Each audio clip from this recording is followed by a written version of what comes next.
reflexão, agradecendo a espiritualidade por permitir mais esse encontro para os estudos da obra de Emmanuel. Que possamos ter ao longo da próxima hora tranquilidade, serenidade, a mente tranquila, para o melhor entendimento de tudo aquilo que vamos estudar. Em agradecimento por tudo aquilo que temos, por tudo aquilo que ainda vamos receber, oferecemos a prece que o Mestre do Amor, Jesus, nos ensinou.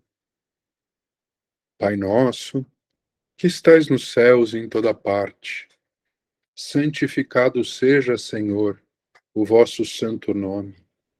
Venha a nós, meu Pai, o vosso reino, que é de amor e de bondade. E seja feita, Senhor, a vossa vontade, e não a nossa, assim na terra, como em todos os planos habitados. O pão nosso, de cada dia, dai-nos hoje e sempre. Perdoa, Pai, as nossas dívidas, aos nossos erros, aos nossos pecados, na mesma medida em que vamos aprendendo a perdoar aqueles que erram e que pecam para conosco. Não nos deixeis, Senhor, entregues às tentações. Livra-nos de todos os males, porque temos a certeza de que não estamos sós, e que em vossas mãos, meu Pai, repousa todo o poder, todo o reino e toda a glória. E que assim seja. Muito bem. A gente andou só um pouquinho, não é, na última semana. Então, a gente retoma, e a gente parou ali onde o Antônio marcou, certo? O lar coletivo, é isso mesmo? Eu lembro, sim, viu? Eu também. Então vamos continuar aqui, né, no detalhe, olhando parágrafo a parágrafo, conversando, não é? Tema tão atual. E, perdão.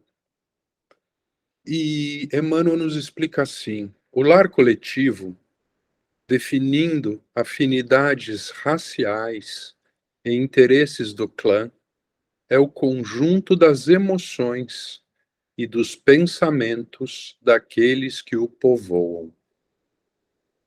Entre as fronteiras vibratórias que o definem, por intermédio dos breves aprendizados, berço, túmulo, que denominamos existências terrestres, transfere-se a alma de posição a posição, conforme os reflexos que haja lançado de si mesma e conforme aqueles que haja assimilado do ambiente em que estagiou.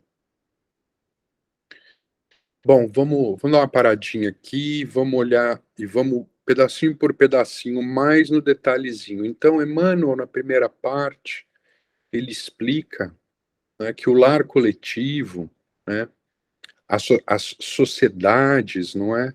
Claro que o nosso planeta é o lar coletivo maior, mas dentro do planeta estamos separados por agrupamentos, não é? E esses agrupamentos, né, eles são o conjunto das emoções e dos pensamentos daqueles que ali se encontram. Então, ele nos explica, né, a questão das fronteiras vibratórias ou das assimilações vibratórias, não é? Então, todos nós estamos numa sociedade, não é? Aonde as nossas vibrações, aonde o nosso conhecimento, aonde o nosso entendimento se encaixa, né, com o conjunto daquele agrupamento de pessoas, aquele clã, aquele lar coletivo, como ele diz, não é? E como vão se definindo essas fronteiras vibratórias? Pelo aprendizado. não é? Aqui ele chama de berço-túmulo, não é? E que a gente chama de existências terrestres, não é? Ou denominamos existências terrestres. Então, o que acontece, né, com todos nós, não é? É que a gente vai se transferindo de uma posição a outra, ou na mesma sociedade, no mesmo lar coletivo, ou entre sociedades, entre lares coletivos, de forma que a gente tenha a oportunidade. Boa noite, Faustinho. De forma que a gente tenha a oportunidade de aprender, de ter as maiores lições, não é? Que as encarnações podem nos oferecer. Emmanuel explica aqui, né, e diz que normalmente nos encontramos no ambiente mais adequado para o nosso aprendizado, para o nosso entendimento. Então, o meu entendimento é que estamos nesses agrupamentos por duas razões. A primeira, porque necessitamos estar aqui, porque é a melhor escola para nós. E depois, porque nos afinizamos com esse agrupamento, não é? Então, é assim que Emmanuel nos explica que o lar coletivo, que os agrupamentos, são o conjunto daquelas almas, daqueles espíritos que vibram de forma semelhante, ok? E que cada uma delas, cada um desses agrupamentos, é uma escola para todos nós. Alguém quer fazer algum comentário, dizer alguma coisa, complementar, por favor?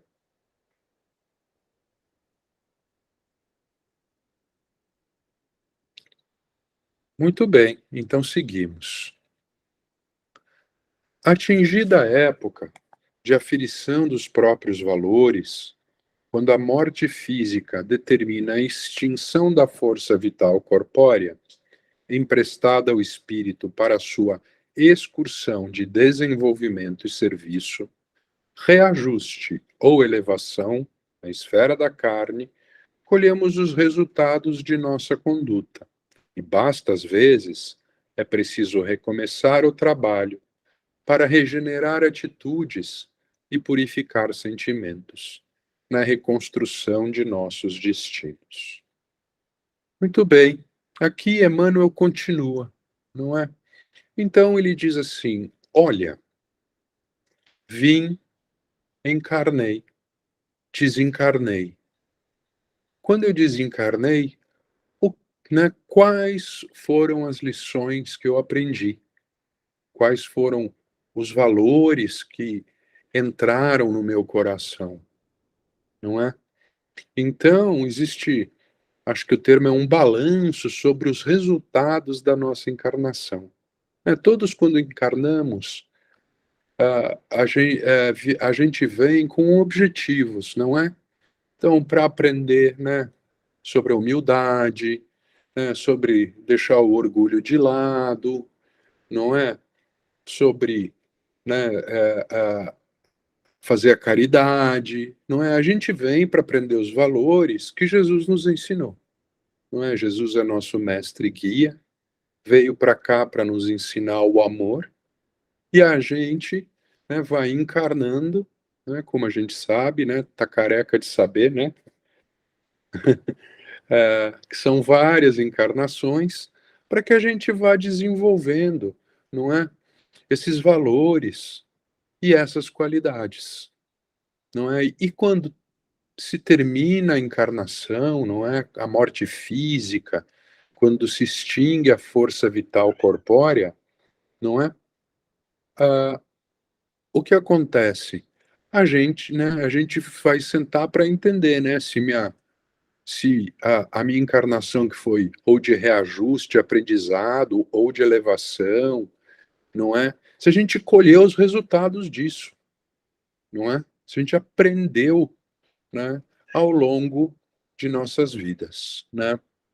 E ele diz assim, né, ele conclui que basta às vezes é preciso recomeçar para regenerar atitudes e purificar sentimentos, na reconstrução de nossos destinos. Bom, basicamente, Emmanuel aqui, né, acho que a mensagem principal é, olha, a gente muitas vezes, ou na maioria das vezes, nós não conseguimos ao longo de uma única encarnação, né, desenvolver os valores, as qualidades e os sentimentos que nos propomos a desenvolver, não é? O que, na verdade, é natural, né? Cada um de nós, né, dentro, né, do seu grau de entendimento, do seu próprio grau de evolução, não é? Tem mais ou menos dificuldade para algumas coisas, não é? E assim a gente vai aprendendo, a gente vai passo a passo, não é? Degrau a degrau, cada um na sua velocidade, não é? Cada um ao seu tempo, como a gente gosta muito de dizer lá no cantinho, é cada um ao seu tempo, que vai entendendo, né? Que vai aprendendo e vai despertando, não é, para esses valores fundamentais da vida que Jesus nos ensinou, não é? Que o mestre nos ensinou. Eu vou parando todo parágrafo, tá bom? Assim, se vocês quiserem, vocês podem me ajudar. Alguém quer fazer algum comentário, completar? Pois não, Antônio. Olha, vamos trabalhar um pouquinho, assim, porque é muito rico, né? Eu vou fazer algumas observações que eu estou percebendo. É que a gente observa o seguinte: nós estamos matriculados numa escola, né? A gente não evolui sozinho. Vamos dar um exemplo, vamos supor. Se eu vivesse isolado, tivesse tudo, sobrevivesse, mas sozinho, eu conseguiria me desenvolver, evoluir? Falando isso assim, cada um de nós é um instrumento de aprendizado e de ensinamento. Então, nas nossas relações, como nós temos lá no nosso cantinho, nós temos na nossa família, nós temos no nosso trabalho, a gente se faz instrumento, né, de ensino e a gente também se faz de aluno no aprendizado, na convivência. Então, quando Deus nos coloca numa determinada raça, num determinado país, eu fico imaginando que isso é algo que nós combinamos, né? Os livros de André Luiz relatam muito bem isso, o próprio livro, né? O próprio Allan Kardec também no Livro dos Espíritos. A gente faz parte de uma família, de certa forma, que está evoluindo junto. Então, a gente não está sozinho nesse processo.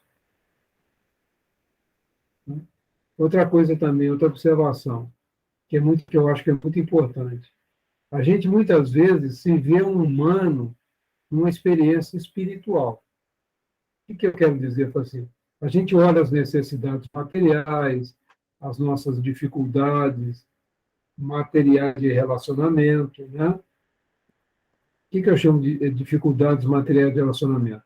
Questão do dinheiro, questão da remuneração, né? Questão do chefe, questão dessas questões do mundo aqui. Mas como que é lá no mundo espiritual? Como que é a verdadeira vida?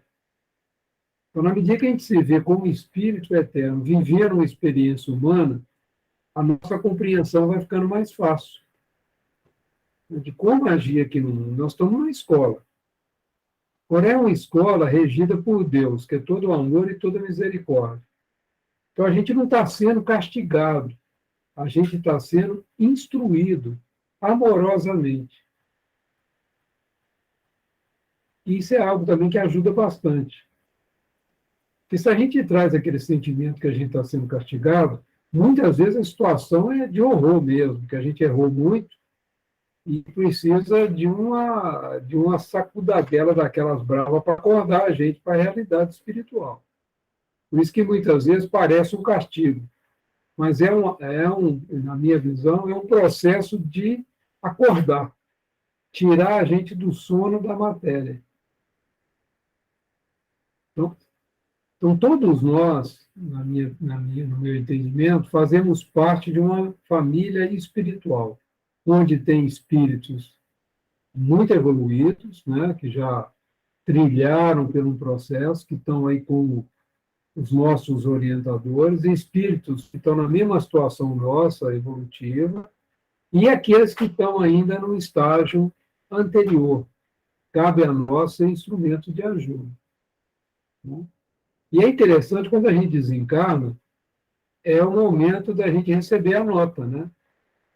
Nós tivemos matriculado na escola, passamos por um processo de aprendizado, a gente combinou antes as experiências que nós iríamos passar, que qualidade nós gostaríamos de obter, e a gente desencarna no momento que a gente tem condição, porque, lógico, todo o processo de desencarne não é igual, uns ficam muito tempo na perturbação, outros ficam menos tempo, mas chega um momento que a gente estabiliza, pela ajuda dessa espiritualidade, dessa família espiritual, e a gente faz uma aferição do que aconteceu. E aí, né, se a gente está numa situação um pouco mediana, vamos chamar assim, se a gente é um espírito muito credor, a gente já sabe que a reencarnação é meia ali pega e põe a gente, né? Ela é mais, vamos dizer assim, que eu esqueci a palavra, ela é obrigatória, não tem muito o que escolher. Mas na medida que a gente vai evoluindo, nós podemos fazer essa aferição, nós podemos decidir como nós vamos voltar. Então, você vê aqui que o Emmanuel está trazendo para nós essa visão do espírito eterno que somos e do processo de evolução que nós vamos passando.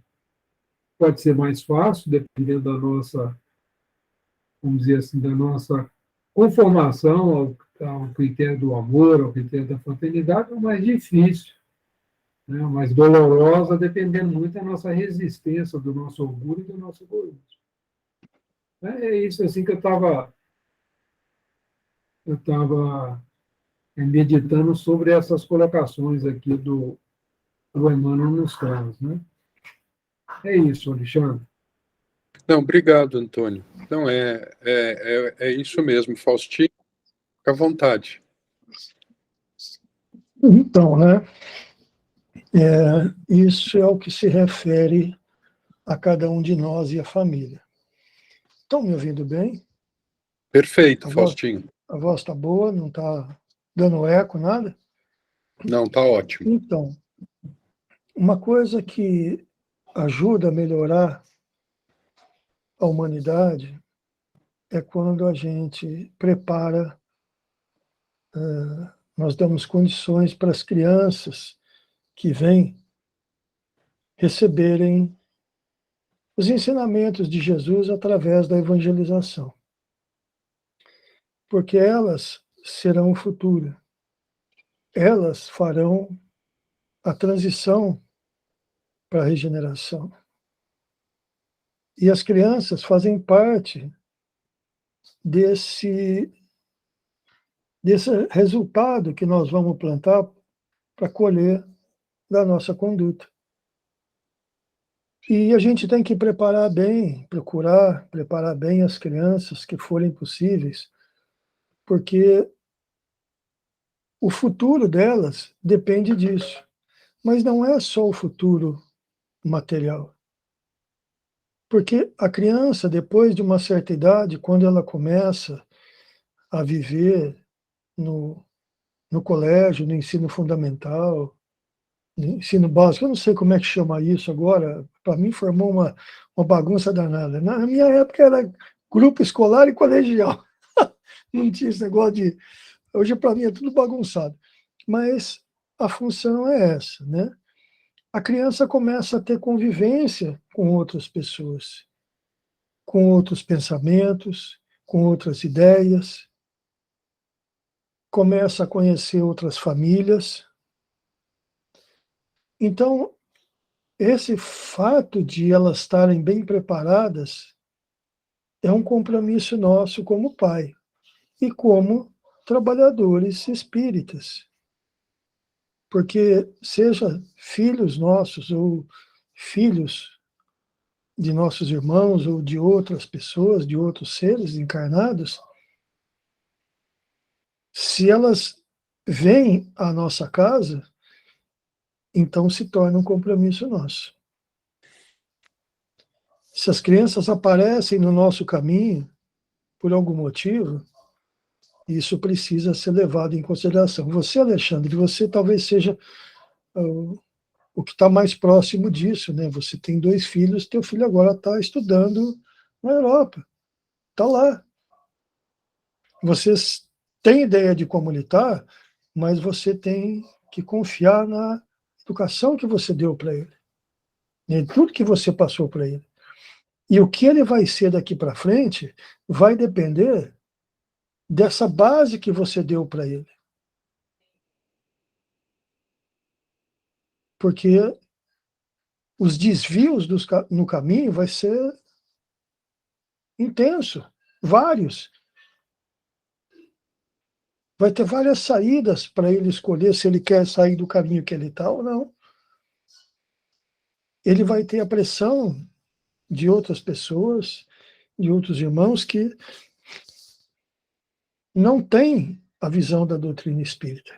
O Antônio pode dizer isso claramente porque ele trabalhou em indústrias, trabalhou com um número muito grande de pessoas, então acredito que ele tenha bastante conhecimento a respeito disso. E é para isso também que nós precisamos preparar, né? Quando surge a oportunidade de a gente auxiliar alguém, né, de a gente ajudar alguém numa palavra, numa conversa, tudo isso faz parte daquilo que nós plantamos aqui e que nós vamos colher quando passarmos para o outro lado. Né? A gente precisa aprender a ver o mundo como Jesus via. Né? Aprender a ver da maneira como ele sabia dos defeitos de todos aqueles que estavam junto deles, ele sabia dos defeitos e ele soube relevar. E assim, e muito amorosamente, ele procurou ensiná-los. Não é corrigir, ele não quis corrigi-los, ele quis ensiná-los. Ele quis orientar os discípulos, mas a decisão sempre foi de cada um. Jesus não tirou o livre-arbítrio de nenhum deles. E é isso que nós precisamos aprender. Nós precisamos aprender a reconhecer que todos nós erramos. E a cada dia, Deus, nosso Pai, nos dá a oportunidade de revermos o que fizemos ontem e consertarmos hoje. Da mesma maneira que a cada encarnação, a cada reencarnação, nós temos a oportunidade de começar tudo de novo, de preparar um novo terreno para plantar novas coisas para poder colhermos o resultado. E às vezes, como acontece na vida real, nós plantamos, mas aquela plantação que nós fizemos não foi boa. Por algum motivo ela não vingou. Então, teremos nova oportunidade. Porque é preciso recomeçar o trabalho para regenerar atitudes e purificar sentimentos. Essa é a bênção da reencarnação. Então, eu acredito que a nossa melhor atitude hoje não é tentar acertar o máximo ou fazer, não. É fazer aquilo que nós temos condições de fazer, mas com amor e com boa vontade, com carinho, com dedicação. Porque mais do que isso, nós não estamos capacitados. Para a gente chegar um pouco próximo, assim, talvez aí uns 1000 anos luz aí de um Chico, de um Divaldo, tem muito chão. Não é. Então, o nosso trabalho hoje é pequeno, mas aquilo que nós conseguimos fazer nessa pequenez já é de grande valia. Ajudar aquele que pudermos, da maneira que pudermos, ajudar as pessoas a saírem das dificuldades, principalmente dentro da casa, né? Dentro do nosso cantinho, que é onde os nossos desejos mais íntimos de acertar ficam realçados. Né? Ali, quando a gente tem muita vontade, ele cresce demais. E isso nós precisamos tomar cuidado.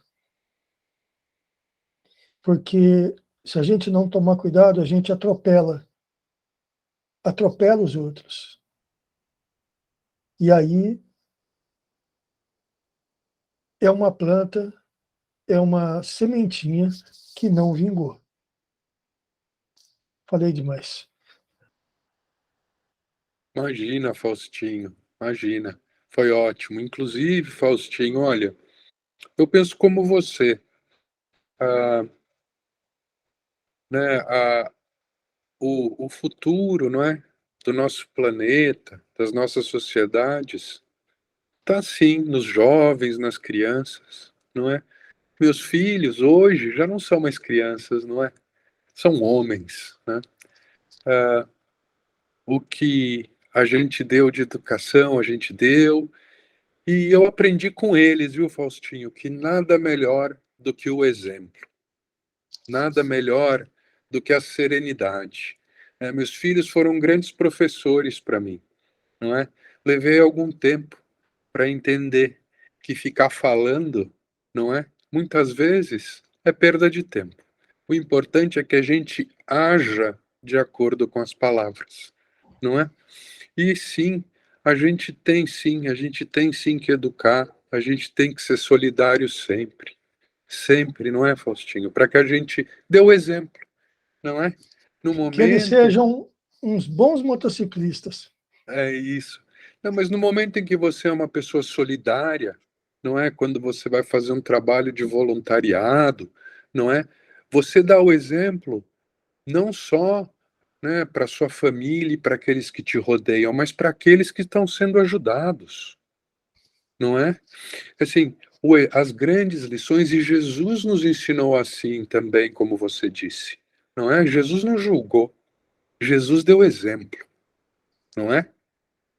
Jesus deu o exemplo, né, e ele viveu as próprias palavras, não é? É aí que está a beleza, é por isso que Jesus foi Jesus, não é? Sobre o cantinho, Faustinho, olha, concordo com você, agora a gente precisa, não é? Aflorar, né? Esses nossos sentimentos que ficam tão latentes no cantinho no nosso dia a dia, não é? Para tudo, para tudo. Então, pode falar, Faustinho. Eu estou aqui procurando aqui no celular aqui uma palestra que eu vi hoje, do Jorge Lahar, chama Ensinamentos de Jesus. E aqui, se eu não me engano, ele cita 12 ensinamentos de Jesus que estão totalmente fora dos evangelhos. Quem puder ouvir, depois, se quiser, eu posto aí no grupo, né, o link, que é muito interessante. Que é muito interessante. Porque é muito simples, muito simples. Essa palestra ele começa a falar desde que Jesus começou, né, desde que o planeta começou a formação há 4 bilhões e meio de anos atrás. E aí ele fala exatamente sobre isso, mas sobre as qualidades que Jesus empregou para formação do planeta, do orbe, a qual ele se apresentou para cuidar. Então, depois eu vou postar aí no grupo, aí quem quiser ouvir, é muito interessante, e vem bem a calhar com isso que a gente tá estudando aqui hoje. Ótimo, Antônio? faz isso sim, Faustinho, por favor. Antônio, você abriu a câmera? Não, eu só estava. Tem uma série que eu estou assistindo, não sei se vocês conhecem, que chama The Chosen, Os Escolhidos, né? E muito interessante, que é sobre a vida de Jesus, né? Mas é uma romantização, mas é muito interessante que eles mostram assim, a convivência dos discípulos. É a estratégia de Jesus para ensinar. Eu achei assim, bastante rico, porque ele pega o seguinte: Pedro era bastante ativo, né? Era aquele cara assim, foi o que dirigiu, né? Foi o líder do todo o movimento da Casa do Caminho. Todo. E ele tinha muita dificuldade com Mateus, que o Mateus era cobrador de impostos, né? Então Jesus pegava os dois e mandava os dois para uma tarefa. E os dois não se davam bem, mas eles tinham que achar um jeito de se dar bem para poder cumprir a tarefa, né? E isso ele fez com Barnabé, ele fez com Tomé, e ele ia, à medida que havia conflito, ele ia. Então, assim, uma série, eu vou tomar a liberdade de postar lá no grupo, para quem quiser assistir, já tem está dublado em português a temporada 1 e a temporada 2, tem no Netflix, né, o Netflix tem a temporada 1, mas é muito interessante que ele vai seguindo mais ou menos o Evangelho de Mateus, né? E é muito interessante para a gente poder, assim, tirar aquilo que está romanticiado e tal, né? Tem tudo aquela questão do cinema e tudo, mas ali ver, raciocinar em cima do evangelho, da convivência. Imagina você pegar 12 apóstolos e eles serem o pagador, e um Judas no meio, né? E um Judas no meio que cumpriu um papel muito difícil. Todo mundo fala do Judas, então, mas foi o papel mais. Imagina você reencarnar para atrair Jesus. E estava nas profecias que ele seria entregue, né? Que ele seria crucificado. Olha que tarefa complicada foi a de Judas. Né? E Jesus vira para ele e fala assim: vai, né? Faça logo o que você tem para fazer. Né? Muito interessante quando a gente começa a ver essas questões. Então, se vocês tiverem interesse de assim, vendo o seriado e vivendo o Evangelho, né, de Jesus. Muito, muito rico esse seriado que foi lançado.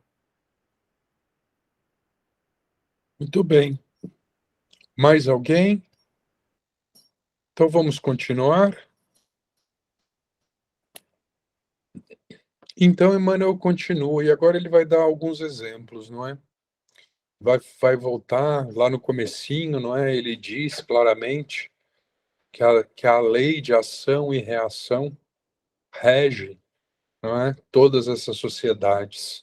Então aqui ele vai dar alguns exemplos sobre isso. Ele vai dizer assim: dessa forma, os corações que hoje oprimem o próximo, a se prevalecerem da galeria social em que se acastelam, na ilusória supremacia do ouro, voltam amanhã ao terreno torturado da carência e do infortúnio, recolhendo impactos diretos, os raios de sofrimento que semearam no solo das necessidades alheias.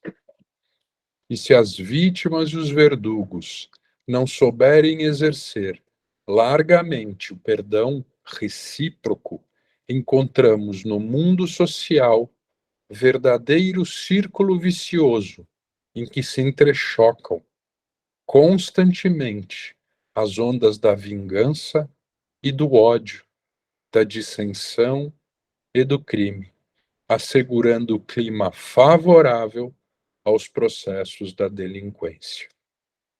Bom, vamos aqui com cuidado, com bastante cuidado, não é? Na primeira parte, Emmanuel nos explica que muitas vezes, né, aqueles que nascem em berço de ouro, literalmente, né, e que oprimem aqueles mais necessitados pelas leis de ação e reação, provavelmente, né, com uma probabilidade bastante grande, né, podem ter os papéis invertidos em encarnações futuras. Então, muito bem. Então, o Alexandre, por exemplo, nasceu, não é? Uma família muito rica, não é? E nunca ajudou ninguém, não é? Trata todo mundo de uma forma como se as pessoas não fossem iguais a ele, não é? Provavelmente, numa próxima encarnação, esse mesmo Alexandre vai nascer na posição, não é? Daqueles que foram maltratados, daqueles que estavam necessitados, não é? E que precisavam de ajuda. Muito importante, né, que a gente entenda, né, que a gente está num caminho, não é, de evolução. E como a gente acabou de conversar, não é? Aquelas lições que não foram aprendidas serão aprendidas, ok? Eu realmente acredito que as lições serão aprendidas de uma forma ou de outra. Então, se para que se aprenda, não é, a se olhar o próximo como um igual, independente da posição social, independente da fortuna material, se para isso é necessário que a gente passe uma encarnação na miséria material, que assim seja, não é? Que assim seja, para que aprendamos, não é? Ao longo da encarnação, não é? A entender, não é? Como é que funciona, né? A miséria e a dificuldade material. Por outro lado, não é? Também funciona o contrário, não é? Aqueles que nascem, não é? Em famílias materialmente muito ricas, têm que aprender a lidar com essa riqueza, não é? Às vezes é uma prova também. Às vezes é uma escola, não é? Para que essas pessoas aprendam um pouco, não é? Sobre caridade, sobre humildade, sobre orgulho. Não deve ser fácil, gente. Não é? Não deve ser fácil, né? Você passar pela prova do dinheiro, não é como dizem, não é? Não deve ser fácil, né? A gente aqui, né, fica assim, eu vou jogar na Mega Sena, né? Porque eu quero um montão de dinheiro no banco, não é? Precisamos entender que somos ao longo da encarnação depositários, né, por um tempo parcial, não é, desses bens. E o bem e a forma com que utilizarmos esses bens, não é mesmo? Ah, acaba refletindo, né, nos resultados desse nosso aprendizado. Faustinho, você abriu a câmera. Então, o que você falou sobre a riqueza, né? Eu acredito que a riqueza é uma das provas mais difíceis do que passar do que a do sofrimento ou da pobreza. Porque a riqueza, ela pode despertar naquele espírito que reencarnou a cobiça, a ambição, o egoísmo, a vaidade. E, são sentimentos muito difíceis de serem cuidados, mesmo porque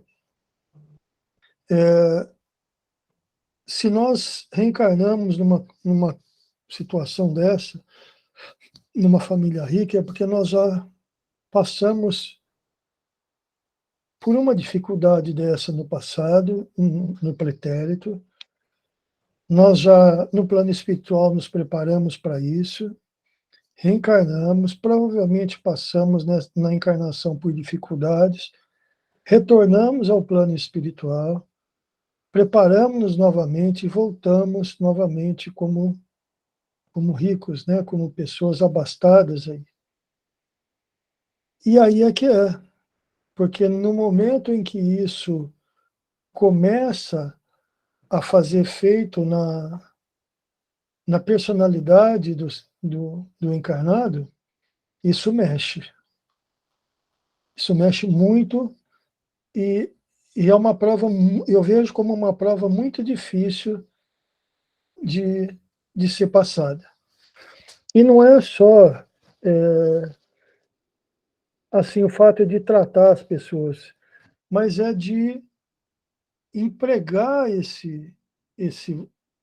essa moeda, né, em benefício dos outros, né? O que você pode, com um valor muito grande aí, você pode gerar de emprego, o que você pode ajudar as pessoas, de que forma você pode ajudar isso? Algum tempo atrás eu pensei muito, né, sobre essas condições, né? Do que se pode fazer hoje se você tivesse uma fortuna muito grande na mão, como poderia ajudar as pessoas, né? Como você fazer, não é para facilitar a vida, mas é para ajudar a pessoa a crescer, né? Tanto faz através de um emprego, através de uma doação de uma cama, de um fogão, de alguma outra coisa, porque eu fico pensando assim, né?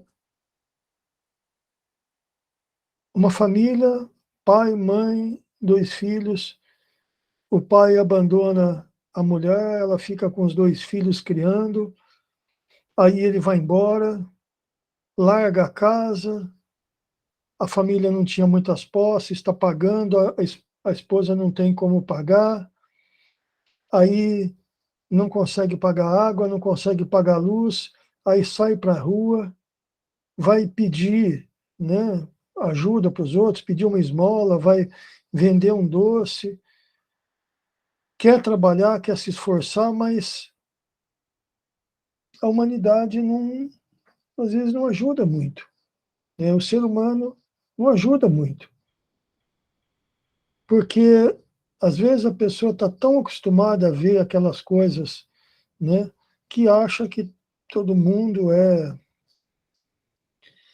está fazendo isso porque não quer pegar pesado, porque não quer fazer um trabalho, mas às vezes uma mãe dessa vai numa escola, mas não aceita os filhos, ela não tem com quem deixar, está sozinha, aí se arruma um emprego, não tem com quem deixar os filhos, se vai para a rua. Não... Então, se a pessoa tem dinheiro, como que ele pode ajudar essa pessoa? E como que ele pode ajudar essa mulher? Né? E aí vem o outro lado, que tem até uma historinha do Chico, né, de um advogado lá acho que de Uberaba, que chegou no centro e falou: Chico, cheguei de manhã no meu escritório tinha sido assaltado, levaram tudo, levaram todos os equipamentos, levaram as coisas, eu fiquei tudo largado, tudo bagunçado. Aí o Chico olhou para ele e falou assim: pois é, meu filho, vieram pegar de volta aquilo que você tomou, né? Então, tem esse lado também, né? Porque a prova do dinheiro é uma prova difícil, né? Quando a gente acostuma num padrão de vida, você tem que muitas vezes abandonar isso, né? Diminuir e, e complica. Agora, quando você vem na pobreza, sim, claro, tem aqueles que se revoltam, mas a maioria aprende a se tornar mais humilde, aprende a viver com aquilo que tem, passar dificuldades. E aqueles que se revoltam insistem no erro e provavelmente vão continuar insistindo, né? Mas era só isso. É importante, no contexto aqui, Faustinho também, que Emmanuel está explicando, não é? A gente entender que as diferentes posições sociais, não é? E as relações decorrentes disso podem criar uma situação, né, onde ele chama aqui de vítimas e verdugos, não é? Então isso é fundamental, porque quando você está em posições de comando, não é? Quando você tem pessoas subordinadas a você, não é? Se você, dependendo do comportamento que você tiver, né, você cria, né, esse ambiente, não é, onde você tem uma vítima, né, e você pode estar causando sofrimento. E aqui ele nos explica, não é, que olha, se isso acontece, não é, você acaba criando, aqui o Antônio até sublinhou, né, um círculo vicioso, não é, entre vingança e ódio, não é, de ambos. E é muito interessante, porque ele aqui nos diz que, se isso acontece, você cria um círculo vicioso, né, onde esses espíritos acabam, né, encarnados e desencarnados se chocando, né, ao longo de muito tempo da sua existência, até que aprendam o perdão, não é? E enquanto isso acontece, o Emmanuel Aquino diz: olha, aí você cria um clima de delinquência, você cria um clima de violência, não é? Porque o ódio e a vingança têm como reflexos essas coisas, não é? A intransigência entre as pessoas, não é? O crime, a delinquência. Então, muito importante que a gente entenda, não é? Que dentro das sociedades essas coisas acontecem, não é? Que é importante que a gente entenda para não julgar os outros depois, né? Porque a gente Sem nunca sabe o dúvida. que foi aquele espírito. Pois é. E a gente precisa entender, Faustinho, que a gente não sabe também do nosso passado, não é? Nós ganhamos de presente o esquecimento, porque, para mim, no meu entendimento, o esquecimento é um presente, tá? Então, nós ganhamos isso de presente. Esquecimento é o presente, a É um palavra que você usou é é, esquecimento? isso, que o esquecimento das minhas vidas passadas é um presente, não é? Então, para que eu aprenda, né, a gente precisa entender isso muito bem, para que a gente aprenda a perdoar aquele que nos ofende, né? E perdoar de verdade. Mesmo porque nós não sabemos, não é? Se em vidas passadas eles não foram os ofendidos por nós. Ou muitas vezes, né, se não foram ofendidos por nós nessa encarnação e nós nem sabemos, e nós nem percebemos. Esse sentimento de perdão, esse sentimento de, de entendimento, é o que vai fazer com que um dia sejamos, né, sociedades melhores. Porque a gente vai caminhar em direção aos ensinamentos de Jesus, não é? A quem Jesus não perdoou, não é verdade? Antônio, você abriu a câmera, você quer fazer algum comentário? Quero sim. Eu estava pensando aqui, o Alexandre, todos, né? O que é um círculo? Né? É algo que gira em torno de um centro, não é isso? Um ponto central. Não é isso? O círculo. O círculo vicioso é quando você fica sempre girando em volta daquele mesmo ponto. Né? E a gente tem que lembrar que nós estamos na escola. Então, verdugo e vítimas se preparam para voltar para a escola, né? Dentro de um processo de causa e efeito, não como processo de causa e efeito, como um castigo, porque a gente muitas vezes olha para essa questão de causa e efeito como se fosse um castigo. Não é. É uma lição que nós precisamos de aprender para sair do ciclo vicioso, romper aquele ponto central. Né? Bom, o que acontece muitas vezes? Quando eu decidi, falei, bom, tudo bem, eu fui uma pessoa muito poderosa, com muito recurso, eu só usei isso para interesse pessoal. Eu só pensei no meu interesse. E não pensei no interesse da comunidade, não pensei em nada. Eu cuidei da minha vida. Como acontece, né? E muita gente foi vítima disso, porque eu tinha uma tarefa de gerar prosperidade no local que eu fui colocado. Eu fui preparado para isso, recebi vários reencarnaram junto comigo para me ajudar, para que eu pudesse cumprir essa tarefa, e pisei na bola com todo mundo. Por quê? Eu fiquei girando em torno do ciclo do interesse pessoal, da ganância, da arrogância, desses problemas que todos nós enfrentamos. Bom, e veio aquele que também no passado já tinha cometido essa mesma falha, veio para viver a situação contrária, né? De passar pela dificuldade. E o que acontece muitas vezes? Como que a gente fica. A tal da revolta. Quando a gente está na miséria, vem muita questão da revolta, não vem? Ah, por que eu tenho tão pouco e aquele cara lá tem tanto, né? Por que aquele é privilegiado e eu não sou? Aí eu fico rodando em cima do mesmo ponto, que é o ponto da revolta, de não aceitar a vontade de Deus e tudo. Então, nós estamos na escola, dentro de um processo de causa e efeito, como um processo de lição para que a gente saia desse círculo vicioso. Quais conflitos, por exemplo, nós já tivemos nas nossas famílias? Quem não teve conflito na família? De interesse, ponto de vista diferente. Não é isso. Hoje as famílias estão enfrentando um problema muito sério.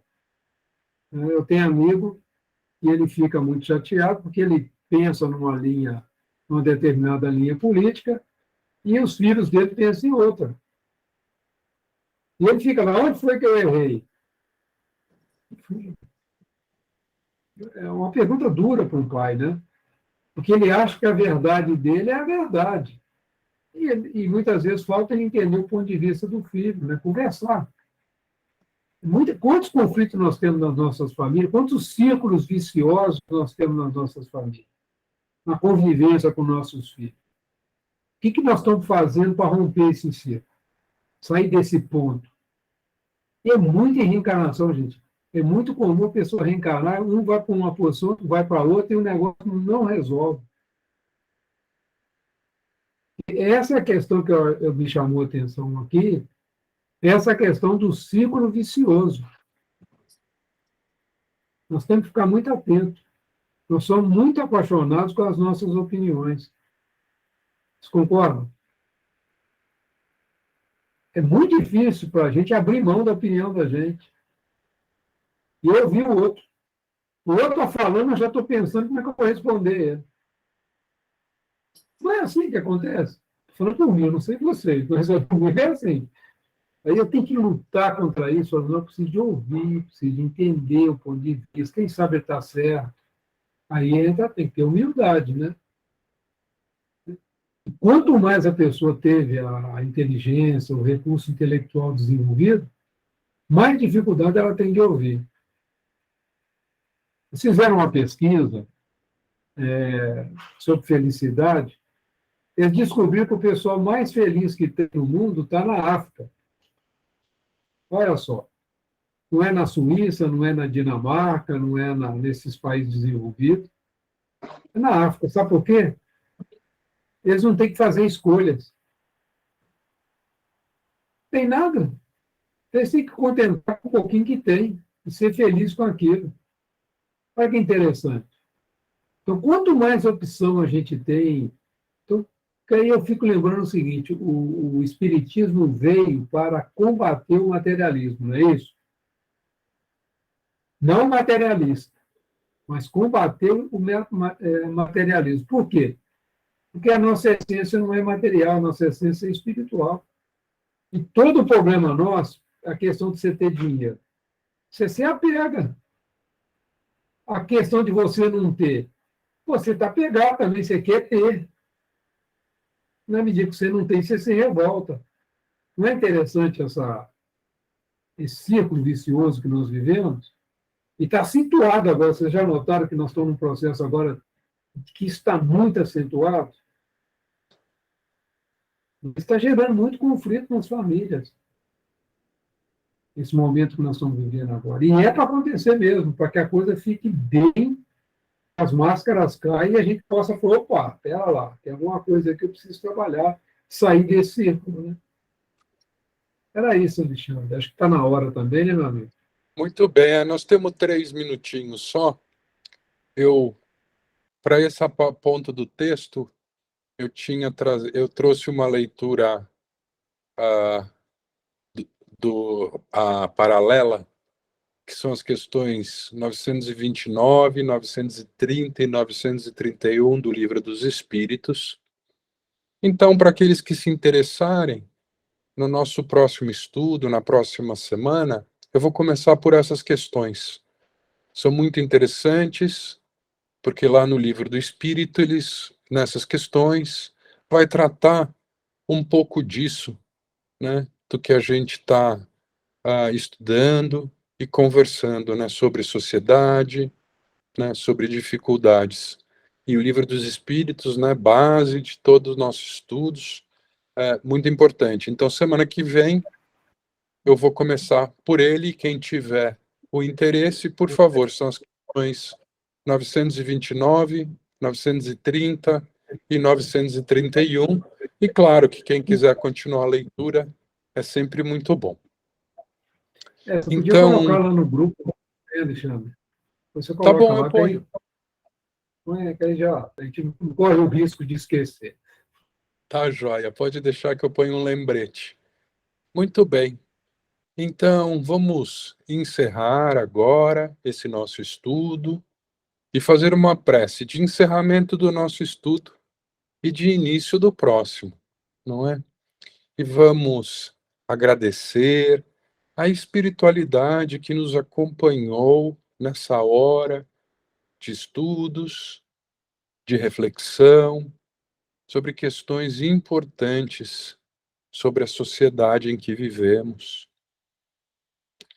Vamos pedir para que sejamos abençoados na nossa próxima hora de estudo sobre a mediunidade, que os irmãos amigos, protetores, iluminem ao Edu, nosso coordenador, a partir de agora. E vamos orar, deixar uma prece a todos os irmãos mais necessitados. A prece que Jesus, o Mestre do Amor, nos ensinou. Pai nosso, que estais nos céus e em toda parte, santificado seja, Senhor, o vosso santo nome. Venha a nós, meu Pai, o vosso reino, que é de amor e de bondade. E seja feita, Senhor, a vossa vontade e não a nossa, assim na terra como em todos os planos habitados. O pão nosso de cada dia dai-nos hoje sempre. Perdoa, Pai, as nossas dívidas, aos nossos erros e aos nossos pecados, na mesma medida em que vamos aprendendo a perdoar aqueles que erram e que pecam para conosco. Não nos deixeis, Senhor, entregues às tentações, livra-nos de todos os males, porque temos a certeza de que não estamos sós, e que em vossas mãos, meu Pai, repousa todo o poder, todo o reino e toda a glória. E que a paz de Jesus esteja no coração de todos vocês. E que assim seja. Edu, é com você. Oi, pessoal.